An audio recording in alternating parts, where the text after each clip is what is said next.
It's been more than 8 years since the last numbered Mega Man game, and with Mega Man 11, it's as if you can feel the weight of that time. The game seems to be working on two different but related fronts. It wants to remind you why classic Mega Man is so ingrained within video game history, while also finding new ways to push the very well-known formula ahead. The 11th outing mostly succeeds on both fronts, convincingly proving that the Blue Bomber is still relevant today. We can't build the future on your empty optimism. As expected in a classic-style Mega Man game, the story is not especially deep or consistently present. Still, it provides a lot more context for what's going on than most other games in the series. The story is about the ideological differences between the virtuous Dr. Light and misguided Dr. Wily, showing them hashing out those differences at a time before Mega Man or Robot Masters. Focusing on the origins of this conflict is wise, considering the game is revitalizing the series and drawing in a new audience. What really sells the whole thing are the solid performances for the English cast. The voice actors for Mega Man, Light, Wily, Roll, Otto, and the Robot Masters do a good job of embodying the comic book nature of their characters, without becoming insufferable. A genius of my caliber needs sleep to keep his brain in gear.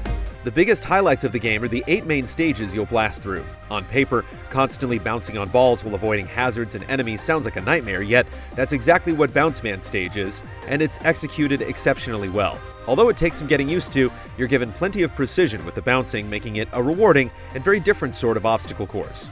Yet these are more than just challenging levels stitched together, they're imbued with a surprising amount of personality.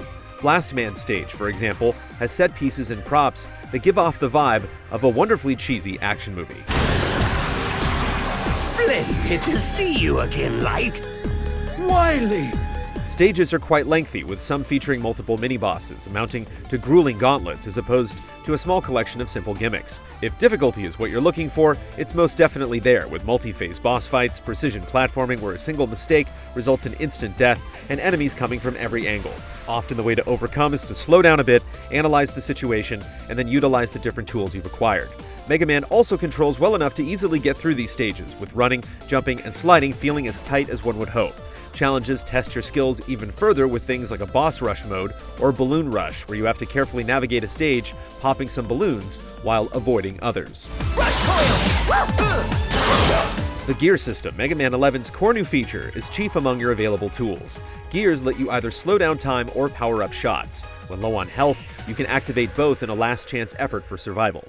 The gears easily overheat, and managing that gauge, particularly during boss fights, will likely mean the difference between overcoming them or not. You may think that what essentially amounts to bullet time would ruin the thrill of the challenge, but though it does make many sections more manageable, it doesn't translate to instant victory.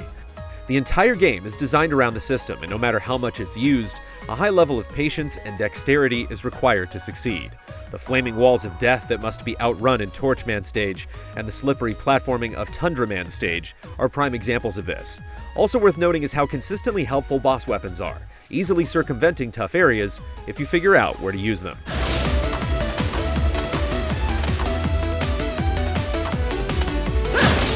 For those who are worried about the difficulty, or who have been turned away from Mega Man before, this iteration feels very approachable. Lower difficulty settings offer a greater number of checkpoints, as well as additional lives, making it much simpler to get through a given stage. There's also a shop where you can trade in collected bolts for upgrades or consumable items. These things have a tremendous impact, such as one item that halves all damage until you die, and an upgrade that makes health-restoring pellets drop from enemies more frequently. Regardless of your history with the series, Mega Man 11 truly feels like it's trying to provide the best adventure for everyone in ways that make sense without ruining the central appeal. Mega Man 11 does drop the ball in a few key areas. It's a significant disappointment that the Wily stages are so typical. In every classic Mega Man game, after you defeat the 8 Robot Masters, you do an additional series of stages. The trend continues in Mega Man 11, and while it's certainly not bad, it hews so closely to the overused template that it becomes forgettable. It's especially worth pointing out considering how memorable and inventive the Robot Master stages can be.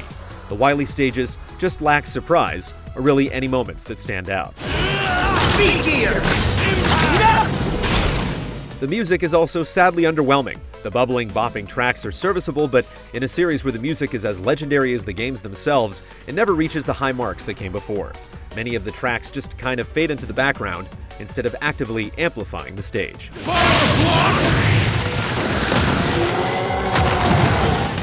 Despite the missteps, though, Mega Man 11 is almost exactly what the series needs. It's a vibrant, tightly designed action platformer that honors the history of the iconic character. If Mega Man 11 is trying to argue for why these games matter so much, it wholeheartedly succeeds. All thanks to you, Doc. You built me rock solid!